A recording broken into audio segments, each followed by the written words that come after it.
The Widow of Hawthorn Quay. Chapter 1. The Cargo That Vanished.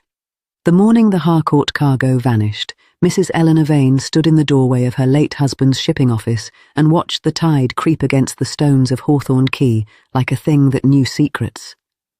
The March sky hung low over the Sussex coast, grey and restless. Masts rocked in the harbour, gulls cried above the rooftops. Men shouted over rope, barrels and crates, the ordinary music of commerce continuing as if Eleanor's life had not just tilted toward ruin.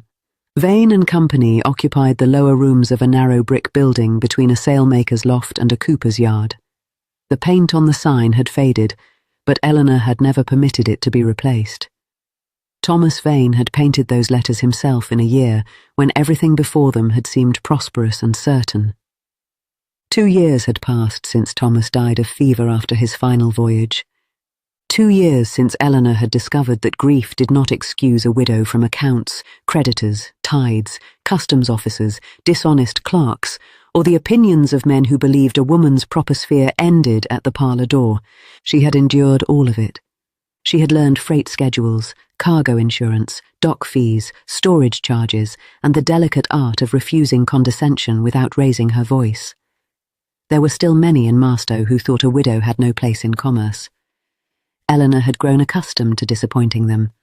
But this morning, disappointment was not enough. "Gone, ma'am," said Caleb Pike, the oldest porter on the quay. "Not a crate left." Eleanor kept one hand on the door frame. "You are certain?" Caleb looked wounded by the question. "I saw the Harcourt cargo unloaded myself. 6 crates of silk, 2 chests of brass fittings, 4 sealed cases of tea, and a barrel of carved ivory handles, all marked under Vane and Company. Yesterday evening they were in the warehouse. This morning, nothing." Behind Eleanor, Miss Ada Finch gave a small gasp. Ada was 19, neat, clever with figures, and loyal with the fierceness of one who had been trusted before she expected to be. "Who had charge of the warehouse last night?" Eleanor asked. Caleb twisted his cap. Mr. Dawes signed the night register. Nathaniel Dawes, harbour deputy, smooth-mannered, polished, and almost always absent when blame was being distributed. "Send word to him," Eleanor said. "I did, ma'am. He rode inland before breakfast." Eleanor's stomach tightened. Before she could answer, carriage wheels sounded in the street. A hired chaise drew up before the office. The door opened, and a gentleman stepped down. He was tall, dark-haired, soberly dressed, and quite without ornament. His coat was plain, but excellent. His boots were clean, despite the mud. He carried a leather document case in one hand, and removed his hat with the other. His face was not handsome in any easy way. It was too severe, too controlled, with dark brows, a firm mouth, and eyes that missed very little.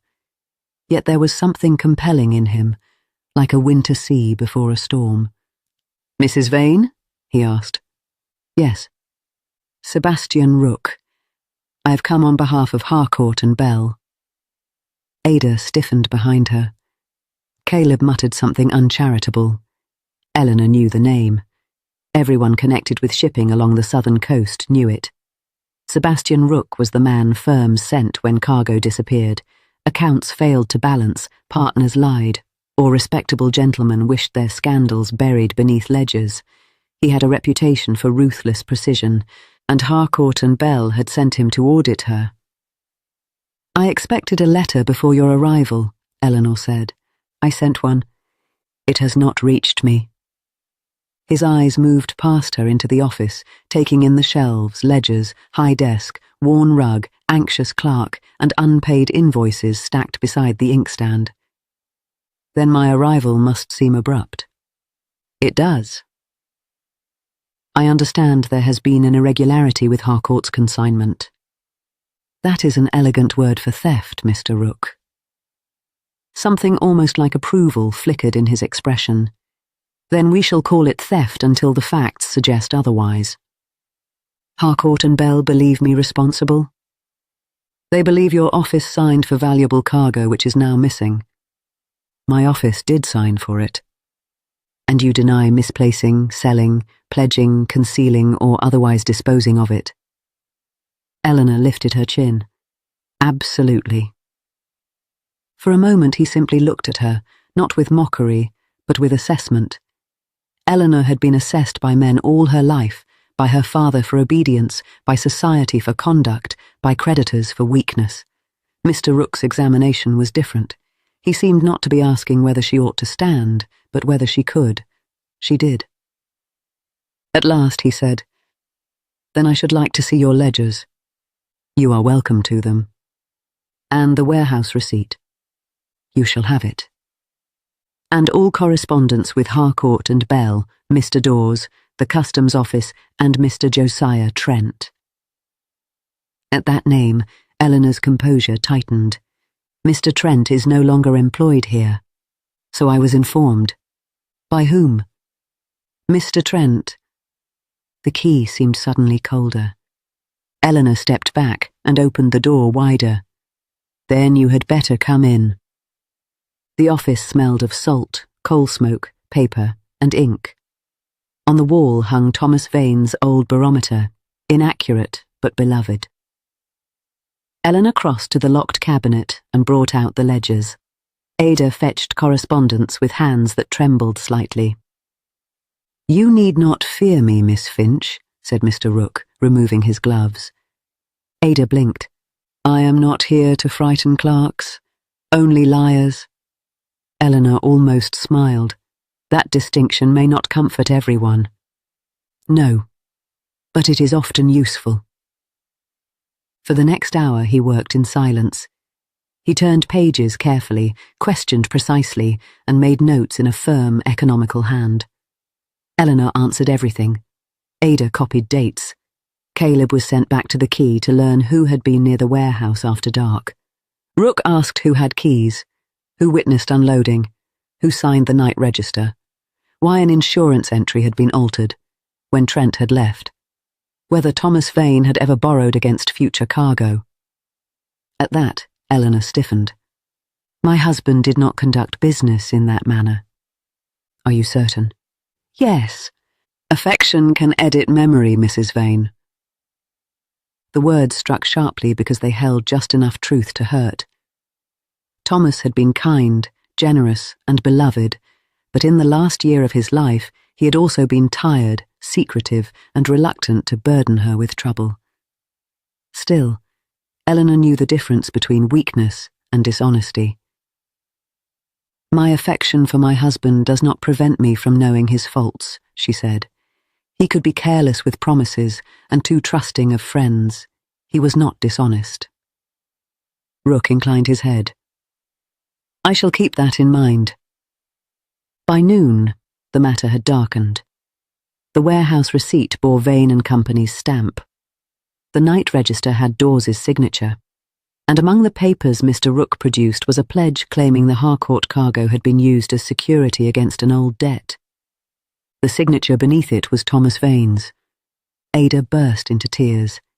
Eleanor did not. She took the page and studied it. She saw at once what someone else had hoped she would not. "This is not my husband's hand." Rook looked at her. "You are sure?" "I signed my marriage register beside that hand. I received letters from it for 12 years. I know where his pen pressed hard and where it lifted. This is an imitation." "Good." "Good? If you had defended it from sentiment, we should have wasted time." "Your comfort is unusually severe, Mr. Rook." "I have never been praised for comfort." Before Eleanor could answer, the office door opened without a knock. Josiah Trent entered as if he still belonged there. He was a narrow man of 40, with sandy hair, pale lashes, and a smile polished by frequent use. His waistcoat was too bright for business, and his bow too familiar. "Mrs. Vane," he said, "I came as soon as I heard. Dreadful business. Dreadful." "You are well informed, Mr. Trent." "In Marstow, distress travels quickly, especially when assisted." His smile faltered. Rook turned. Mr. Trent. Mr. Rook. Trent bowed. I had hoped my former service here might be of use.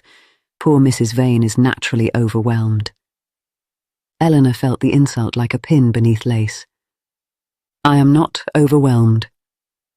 My dear lady, no one would blame you. Shipping is a savage business. Even Mr. Vane found it taxing. For a lady alone. She is not alone, Rook said. The words fell quietly, but they altered the room. Trent's eyes narrowed. I only meant to offer assistance. Then tell us where Nathaniel Dawes has gone, Rook said. Dawes? I could not say. Yet you knew of Mrs. Vane's distress before half the quay. I hear things. So do I, Rook replied, usually from men who later regret speaking. For a moment the office seemed too small. Trent turned back to Eleanor. You may find, ma'am, that Mr. Rook's methods are not always kind. I have not hired him for kindness. No, Harcourt and Bell hired him, did they not? One must remember whose interests are being served. At present, Eleanor said, I am chiefly interested in discovering who forged my husband's name. Trent's expression changed so swiftly that another woman might have missed it. Sebastian Rook did not. When Trent left, his boots struck the pavement too quickly. Caleb, who had returned unnoticed, muttered, Never liked him.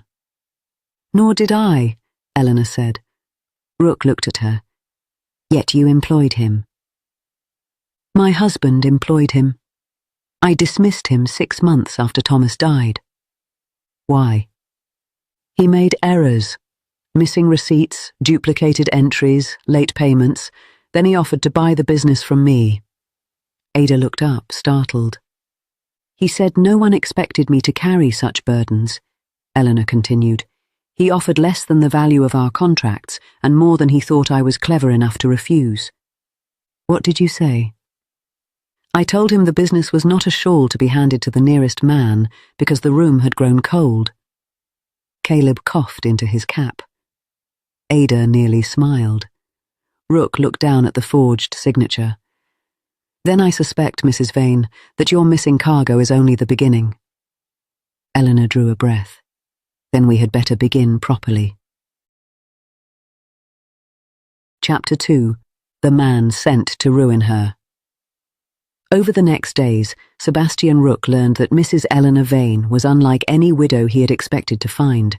He had anticipated confusion, misplaced documents, evasions, perhaps tears. Small shipping offices often depended more on habit than order, and widows were too often left to inherit problems men had hidden from them. But Eleanor's accounts were not careless. They were marked by something far more troubling, deliberate interference. Errors had been placed like stones in a path. Small, false charges, duplicate dock fees, altered insurance notes. Individually, they looked like a widow's mismanagement. Together, they formed a net. And Eleanor noticed everything. She noticed when Sebastian paused too long over a page. She noticed which names he wrote twice. She noticed when a dockhand looked toward the tavern before answering, and when a customs clerk contradicted himself about the time of unloading.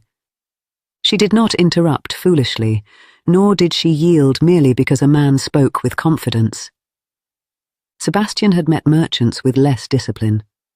On the third afternoon, rain swept in from the channel, turning the quay slick and silver.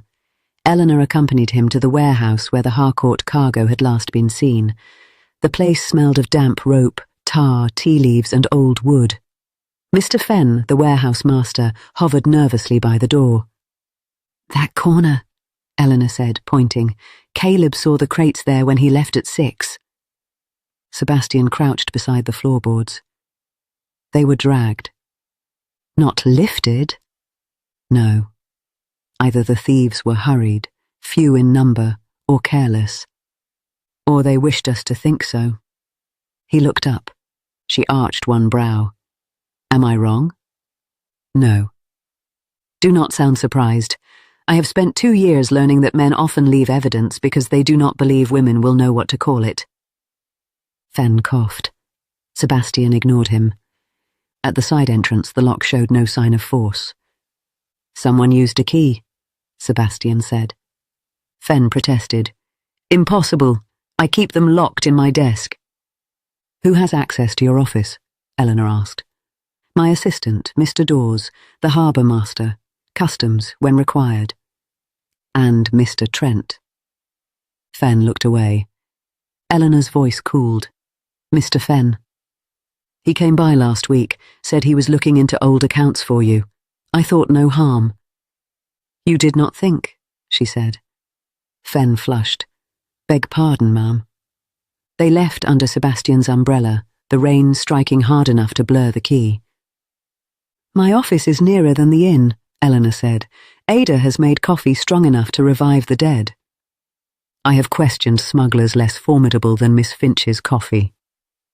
You are learning Marstow's dangers quickly. Inside, the afternoon became evening. Ada copied documents, then left under Caleb's escort. Eleanor remained, though Sebastian advised rest. Every hour favours whoever has done this, she said. You are tired. So are you. I am accustomed to it. As am I. He could not argue with that. For a time, only the scratch of pens filled the room. Rain tapped at the windows.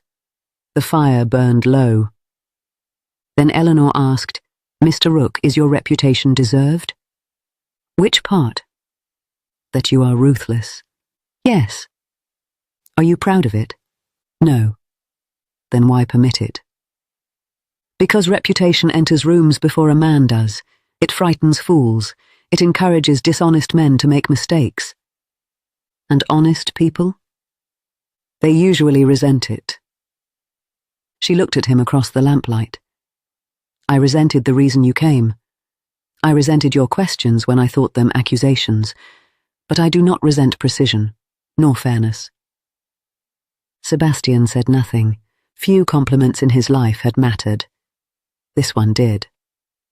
After a pause, she asked, How does a man become Sebastian Rook? By disappointing gentler expectations. I am serious. So am I. But she waited, and he found himself answering. My father was a lighterman on the Thames. My mother kept a cookshop near Wapping. I learned weights, tides, oaths, and arithmetic before I learned Latin, which is to say I never learned Latin at all. I began as a runner for a warehouse office, then a clerk, then an agent. Men who cheat often assume a poor boy is too stupid to notice. Later, they assume a self-made man too hungry to be honest. Were you? Hungry? Dishonest? No. Then their assumption was their error. Something in his chest tightened. People are fond of arranging others into convenient shapes. Yes, she said softly. They are. A sharp crack struck the window. Eleanor flinched as a stone hit the glass. Another object struck the door. Rough laughter sounded outside, already retreating. Sebastian moved toward the entrance, but Eleanor caught his sleeve. No, there may be more of them. He looked down at her hand. She released him immediately. A folded note had been pushed beneath the door. Sebastian picked it up. Eleanor read over his shoulder. Leave the key while you can. For a moment, neither spoke. Then Eleanor exhaled. How tiresome. Sebastian stared. Tiresome. I have been widowed, patronized, cheated, and nearly ruined. I will not now be frightened by a poor command of drama. Despite himself, Sebastian smiled. I shall escort you home. That is unnecessary. It is sensible. Any person threatened after dark should accept an escort. Any person? Yes. The distinction mattered. Eleanor accepted her cloak. Marstow's streets climbed from the quay in narrow lanes, past shuttered shops and cottages lit warmly behind rain-speckled glass. Eleanor's house stood on Hawthorn Lane, modest and neat, with a small wind-battered garden. At the threshold, she turned. Thank you, Mr. Rook. For being sensible? For not calling me helpless? He inclined his head. She hesitated. Will you be safe returning? I have managed worse streets than these. That is not an answer. No, he said, but it is the one I have. Rain fell between them. Then Eleanor stepped inside, and Sebastian walked back toward the quay with the note in his pocket and the memory of her hand on his sleeve, burning absurdly through the damp wool of his coat. By week's end, Marstow had chosen sides. Some believed Eleanor Vane had never been fit to manage a shipping office. Some believed Josiah Trent had the look of a man who would steal a candle and charge rent for the darkness. Some believed Sebastian Rook had come to destroy Vane and Company. Others began to suspect he might save it. Eleanor had no time for any of them. She and Sebastian worked from morning until lamplight, comparing warehouse records with customs entries and older ledgers. Beneath the urgency, something unexpected grew between them. It was there when he placed coffee beside her before she asked. It was there when she corrected his assumption about a dockhand and saved him hours of wasted inquiry. It was there when Ada stopped trembling in Mr. Rook's presence and began answering him as if she were a clerk of consequence, which, Eleanor thought, she was. And it was there in the silences. Eleanor had been lonely in ways no one saw. Widowhood had brought visits, casseroles, black gloves, and advice. It had also taken away ordinary companionship. No one noticed when she forgot luncheon. No one asked whether she preferred the window open. No one shared the burden of choosing, daily, not to give up. Sebastian noticed too much. That made him dangerous. Not as threatening men were dangerous, but as kindness was dangerous when it asked nothing from weakness, and therefore reached places flattery never could. Chapter 3. The Betrayal at East Cliff. On Friday afternoon, Ada discovered the first clear breach. Mrs. Vane, she said, frowning over an old page, this payment to Dawes's inspection office last October appears twice. Sebastian crossed the room. Eleanor studied the entries. The second is not ours. The ink is newer, Ada said. And the hand is Trent's, Sebastian added. They spread months of ledgers across the table. One false charge led to another. Dock fees, storage fees, customs advances, small enough to seem like a widow's mistakes, large enough in some to suggest insolvency. They were creating debt, Sebastian said, making you appear incapable, then desperate. So when the cargo vanished, I would be blamed and forced to sell. Yes. To Trent. Sebastian's silence answered. Eleanor stood very still. Mrs. Vane, he said, I am not going to faint. I did not think you were. Then do not look as if you are preparing to catch me. Forgive me. His apology was immediate, and that disarmed her. We need Dawes, she said. Yes. You have found him? Sebastian hesitated. Eleanor's eyes narrowed. You have. Caleb saw him near the old fish market at dawn. And you did not tell me. I intended to speak with him first. Alone? I intended to keep you from unnecessary danger. Her anger rose, not wild but deep and cold. Do not dress management in concern, Mr. Rook. I know that garment too well. It is worn by every man who has told me docks are not for women, accounts are not for women, and grief is best displayed quietly in parlours. His face tightened. That is not what I believe.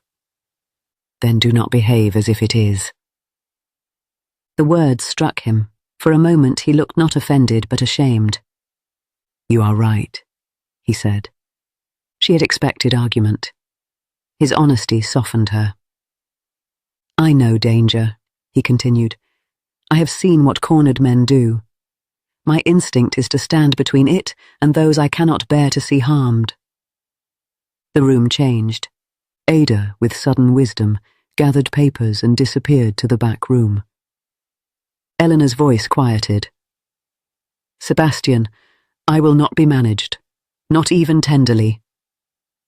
A faint smile touched his mouth. I am discovering that. But I am not foolish. If we go to Dawes, we take Caleb and Mr. Morley from the chandlery. Mr. Morley carries barrels as if they were pillows. That, Sebastian said, is an excellent plan. Try not to sound surprised. I am trying. That evening, Caleb found Dawes drinking in a private room behind the Blue Anchor, a tavern near the old fish market. Eleanor waited in a hired carriage across the lane with Ada's brother on the box. She had agreed not to enter because strategy was not surrender. After 20 minutes, Dawes emerged pale and sweating, Sebastian's hand firm on his elbow, Caleb and Morley close behind. Eleanor opened the carriage door. Mr. Dawes, how pleasant to find you returned to Marstow. Dawes swallowed. I have nothing to say. You have already said a great deal, Sebastian replied. Dawes looked at Eleanor and broke. He admitted signing the night register. He admitted giving Trent access to warehouse keys. He claimed he had not known the cargo would be used to ruin her. Trent said it was only to frighten you into selling, he stammered. He said the goods would be found later. Found where? Eleanor asked. Dawes shut his mouth. You lie poorly, she said. He trembled. The old lime store beyond East Cliff. They moved it by night wagon. Who ordered it? Sebastian asked. Dawes hesitated. Eleanor leaned forward. You helped ruin me, Mr. Dawes. Do not now pretend silence is virtue. Trent, he whispered, and Mr. Ashcombe. Eleanor sat back. Gideon Ashcombe, a wealthy coal and timber merchant, a creditor to half the town, a man who occupied a fine pew at St. Anne's and had once dined at Thomas Vane's table. He had told Eleanor after Thomas's death that she might always apply to him for advice. Someone she once trusted. The betrayal was a colder thing than anger. Sebastian saw it, but did not speak for her. Dawes agreed to sign a statement before the magistrate in the morning. But morning came too late. Before dawn, the old lime store burned. Eleanor woke to bells and shouting. She dressed without waiting for her maid and hurried toward East Cliff. Smoke stained the pale sky. By the time she reached the rise, half the town had gathered. The lime store was already collapsing. Flames licked through blackened beams. Men passed buckets, but the building was lost. Sebastian stood near the track, soot on his cheek. The cargo? Eleanor asked. Gone or destroyed, I cannot yet say. For a moment, her strength faltered. Not because of the money alone, though the loss might still ruin her. Not even because of danger, but because men had treated her labour, Thomas's name, Ada's livelihood, Caleb's loyalty, and 2 years of endurance as obstacles to be burned away. She turned from the fire. Sebastian followed her a few steps up the hill. I am sorry, he said. The simplicity nearly undid her.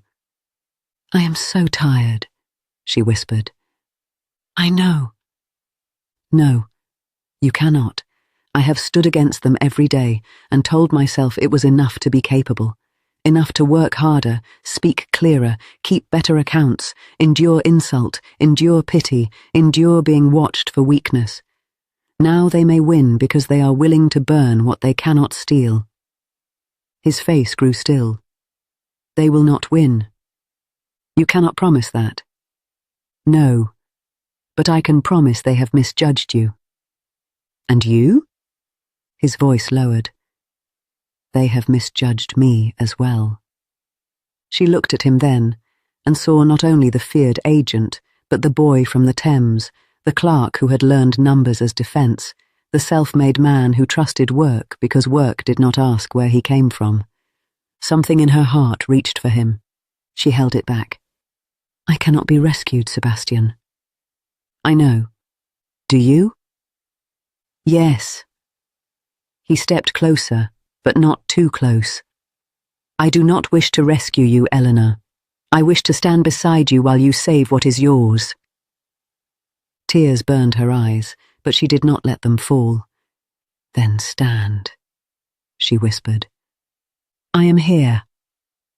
And for the first time since Thomas died, Eleanor wondered whether depending on someone need not mean surrendering herself. The fire at the lime store did what its makers had not intended. It angered Marstow, not immediately, and not nobly. Respectable towns are slow to accuse powerful men. But smoke carries truth farther than whispers. By noon, half the quay knew the burned store had been connected to the missing cargo. By evening, Dawes's signed statement had been copied, hidden, and placed before Magistrate Whitlow by Sebastian Rook, accompanied by witnesses too stubborn to be dismissed. Eleanor attended the hearing. So did Josiah Trent, arriving with brushed hair, a wounded expression, and Mr. Ashcombe at his side like polished oak. "My dear Mrs. Vane," Ashcombe said gravely, "I fear you have been led into distressing accusations. I fear you mistake distress for uncertainty." His eyes hardened. Trent sighed. "This is precisely what I feared. Mr. Rook has encouraged you beyond prudence." Sebastian stood by the mantel, silent and severe. Magistrate Whitlow, a round man who preferred peace to justice when peace was easier, shuffled his papers. "Let us proceed calmly. Mr. Rook, you have a statement from Mr. Dawes, but Dawes is hardly a man of unimpeachable character." "No," Sebastian said. "That is why men like Mr. Ashcombe employ him." Ashcombe flushed. "Sir." The magistrate startled himself by saying, "Sit down." Sebastian opened his case. He laid out ledger copies, key records, customs discrepancies, the forged pledge, and genuine letters written by Thomas Vane. "Mrs. Vane identified the forged hand first," he said. "A Chichester law stationer has reviewed it and concurs. The false ledger charges correspond with payments routed through a Lewis account connected to a timber venture partly owned by Mr. Ashcombe." "Outrageous," Ashcombe snapped. "Documented," Sebastian replied. Trent had gone pale. Sebastian turned to him. "You were dismissed from Vane and Company after urging Mrs. Vane to sell the business to you at an undervalue. You later represented yourself as acting for her, gained access to warehouse keys, and entered false charges into ledgers you once maintained." "I did no such thing." Eleanor stepped forward. "Yes, you did." All eyes turned. "You believed I would fail, because failure suited your opinion of me," she said. "You believed my grief made me foolish. You believed my husband's name could be used against me because I loved him. You believed every man in authority would sooner trust your confidence than my competence. Mrs. Vane, no. You have spoken over me for years. You will not do so now." Sebastian lowered his gaze, but not before she saw pride in his eyes. She turned to the magistrate. "I do not ask you to favour me because I am a widow. I ask you to examine the evidence because I am a merchant whose business has been attacked by fraud." The room held still. Then Magistrate Whitlow reached for the documents. By the end of the hearing, warrants were issued. Trent was detained after attempting to leave through the rear garden. Ashcombe, insulated by wealth but not entirely protected by it, was ordered to remain available for inquiry. Chapter 4. A Tide Toward Home. 2 days after the hearing, part of the Harcourt cargo was discovered in a barn beyond the Turnpike Road, hidden beneath tarpaulins and sacks of lime. The silk was smoke-tainted, but salvageable. The tea cases were intact. The brass fittings were recovered after a carter's wife, indignant that her husband had been underpaid, told Caleb Pike everything. Marstow rejoiced in the manner of towns that prefer to pretend they had always known the truth. Women who had pitied Eleanor praised her courage. Men who had doubted her claimed they had long respected her perseverance. Mr. Fenn apologised 6 times. Magistrate Whitlow discovered a sudden admiration for female commercial skill. Eleanor accepted it with grace and believed very little. Harcourt and Bell withdrew their claim, paid Vane and Company the agreed commission, and sent a formal letter commending Mrs. Vane's conduct. Sebastian delivered it himself. Late afternoon sunlight entered the office. Ada had gone to post letters. Caleb was on the quay. For once, the room was quiet. Eleanor read the letter twice and placed it on the desk. "So," she said, "I'm no longer suspected." "No. Harcourt and Bell are satisfied." "Yes. And your work here is concluded." Sebastian did not answer at once. There it was, the thing she had known from the beginning and refused to name. He would leave. She aligned the letter with the desk edge. "London must be impatient for you." "London is rarely patient. You have other clients." "Yes, other frauds." "Undoubtedly. How fortunate for commerce." He watched her. "Eleanor." She stilled. "I have been offered a permanent arrangement," he said. "Several firms wish me to establish a southern office." "In Marstow?" "If I choose." Hope rose before she could prevent it. "And will you?" "I do not know." The hope faltered. He moved to the window, then turned back. For the first time since she had known him, Sebastian Rook looked uncertain. "I have spent my life entering rooms where I was not wanted and proving I had a right to remain," he said. "That makes a man useful. It does not always make him gentle." "I have never asked you to be gentle." "No. But you deserve tenderness." The word moved through her like warmth. "You are Thomas Vane's widow," he continued. "A woman of standing and strength. I am the son of a lighterman and a cookshop keeper. I have money enough, respect of a sort, but not the kind that opens drawing rooms gladly." "Sebastian, if I remain, people will speak. People already speak. They will say I profited by your vulnerability. Then they will reveal they know nothing of me." He looked at her. She came around the desk slowly. "When Thomas died, everyone thought I needed protection. When I kept the business, they thought I needed correction. When fraud was uncovered, they thought I needed rescue. You were the only man who learned the difference. I failed once. You listened when I told you so. That is a small virtue. Not in my experience." His face softened. Eleanor drew a breath. "I loved my husband. I will not pretend otherwise to make room for another feeling. Thomas was kind, imperfect, dear to me and gone.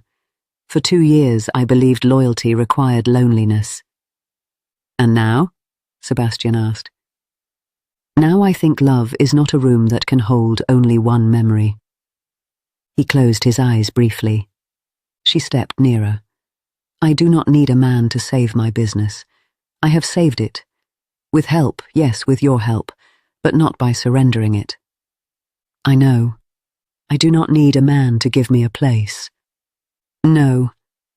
But I might want one to walk beside me." Sebastian looked at her with such open feeling that her heart ached. "I have no title," he said. "No estate. No soft history. I have had history. It was not always soft. I am not certain I know how to be happy." "Then perhaps we shall learn commerce and happiness both by practice." A quiet laugh escaped him. He reached for her hand, waiting until she gave it.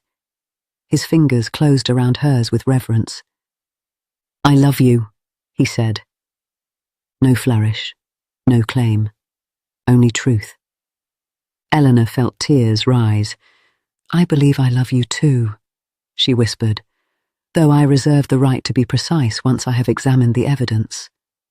His smile deepened. "A reasonable condition. And if you establish your southern office in Marstow, you will not interfere with Vane and Company." "I would not dare. You may advise. When asked." "When asked. And when danger threatens." She tilted her head. "You may stand beside me." He lifted her hand and pressed his lips to her knuckles. "Always." Outside, Hawthorn Quay moved in its ordinary rhythm. Lines creaked, Gulls cried, and the tide turned beneath a pale gold sky. 3 months later, the sign above Vane and Company was freshly painted. Eleanor had kept the old name, though beneath it appeared new lettering: Shipping, Agency, and Coastal Trade. Ada Finch, now senior clerk, said the office looked very fine indeed. Caleb Pike declared the paint would withstand any weather unless the painter had cheated them, in which case he would personally throw the man into the harbour. Sebastian Rook opened his southern office 2 doors down, causing considerable comment. He remained ruthlessly honest, inconveniently observant, and increasingly popular among those who preferred not to be robbed. Mr. Ashcombe's affairs collapsed under inquiry. Trent, discovering that confidence was less useful before a judge than before a widow, faced transportation after further frauds were uncovered. Dawes left Marstow under a cloud so thick no one expected to see him again. One bright June morning, Eleanor stood at the end of Hawthorn Quay watching a vessel prepare to depart with goods consigned under her own contract. The air smelled of salt, tar, and summer. She no longer wore mourning.